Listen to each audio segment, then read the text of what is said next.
Bonjour, je suis Delphine Zanelli. Bienvenue dans le podcast L'entreprise de demain, le podcast de tous les bâtisseurs du futur du travail. Celles et ceux qui le vivent, le créent, le questionnent et chaque jour le réinventent.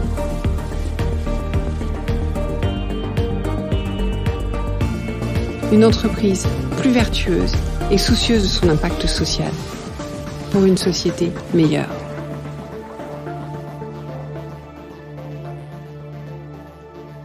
Bonjour, bienvenue dans ce nouvel épisode.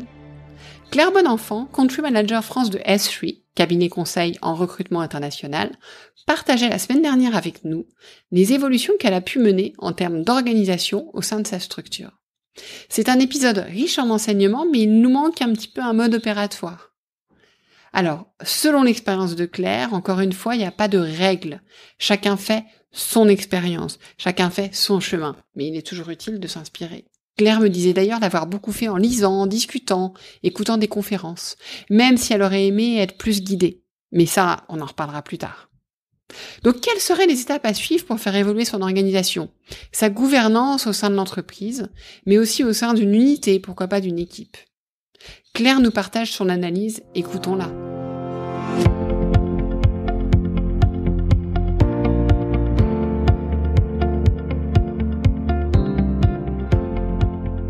Si on récapitulait, si on se disait, voilà, moi je suis dirigeant, j'ai envie d'emmener mon organisation ailleurs, quel que soit le modèle. Ouais. Donc ça serait quoi les étapes? Allez-y. Ouais, pas de souci. La première étape, c'est se dire quelle est ma conviction. Ouais. Et je pense que il faut travailler ça assez fortement. Moi, je sais que j'ai passé vraiment de nombreuses semaines à réfléchir à ce point-là avant de me lancer.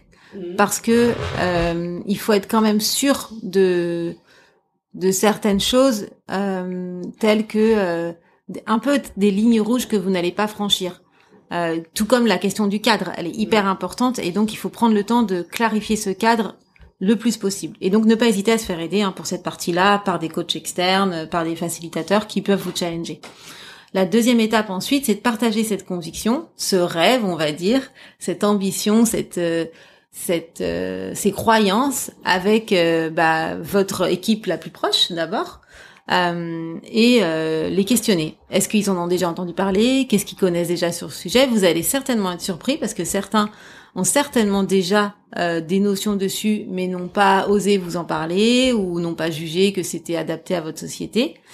Et essayez de commencer à nourrir cette vision que vous avez avec, comme je disais, du contenu externe. Donc événements, podcasts, livres, vidéos, c'est pas ce qui manque actuellement, mais qui puissent aussi avoir la liberté d'aller créer leurs propres convictions. Et donc ça peut être de leur mettre une sorte de bibliothèque à disposition et de leur dire, là par exemple c'est un bon moment de dire pendant 2-3 mois, vas-y, réfléchis et puis on se revoit.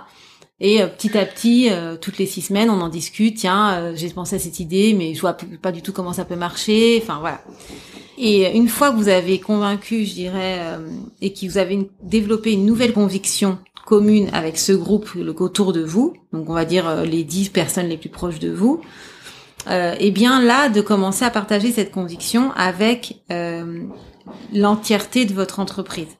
Il faut pas avoir peur de dire on veut améliorer notre entreprise. Ce qu'il faut pas faire, selon moi, c'est dire on va faire l'entreprise libérée. Ouais. Parce que là, on a des projections et on fait des projections et on va commencer à regarder ce qui se fait ailleurs et on va donner du stress et de l'incertitude. Mais par contre, de dire clairement aux collaborateurs, on a envie de faire améliorer notre entreprise, on a envie de se challenger, de se transformer, de s'adapter à cette notion de future of work, de proposer quelque chose où le bien-être des collaborateurs joue un rôle important, mais on ne sait pas comment et on voudrait avoir une approche d'intelligence collective et de co-construction pour le faire, bien entendu, c'est très bien. Et puis ensuite, on fait le cadre très précis et on lance de la co-construction. Et on fait des petits pas. En tout cas, moi, c'est mon approche, très petits pas, parce que moi, j'avais un challenge qui était que je ne voulais pas avoir une vague de départ massif. Je voulais pas du tout perdre mes talents. On est une société de service, donc toute notre valeur ajoutée, ce sont nos talents. Et voilà, c'était vraiment important d'embarquer le plus de monde possible. Et donc les petits pas, c'était ce qui nous semblait le plus adapté à notre situation. Eh ben, c'est très clair. Merci beaucoup. Merci Delphine. Cela vous inspire ? Vous aussi, vous avez envie d'agir, d'avancer concrètement et simplement. À votre tempo, mais avec des résultats visibles rapidement. Oui, vous êtes nombreux à me dire que vous avez envie de progresser, de faire progresser votre organisation sur les pratiques managériales et les compétences gagnantes de l'entreprise de demain. Ces compétences, ces pratiques et ces compétences qu'on partage souvent au micro du podcast. Bon, tout en gérant les urgences qui s'ajoutent à chaque jour à votre to-do list. Donc de trouver un moyen d'avancer les choses sans être rattrapé par le quotidien. Mais aussi de booster l'engagement et le leadership de chacun pour transformer le tir et atteindre une performance durable, individuelle et collective. Bref, vous avez envie d'agir différemment, par vous-même, c'est très important, mais en étant quand même guidé, stimulé, soutenu, toujours pour pas que le quotidien reprenne le dessus. Alors, restez à l'écoute. Je vous proposerai très vite quelque chose de tout simple pour passer de l'intention à l'action dans bien des domaines par vous-même, pour vous et votre organisation.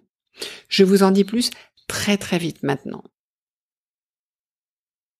Merci pour votre écoute. J'espère que l'épisode vous a plu. Faites-le moi savoir en laissant des étoiles et des commentaires sur Apple Podcasts. Cela me permet de le faire connaître, le podcast, et m'encourage à le poursuivre. Rejoignez-moi également sur le groupe LinkedIn L'entreprise de demain pour échanger avec d'autres auditeurs, proposer des invités.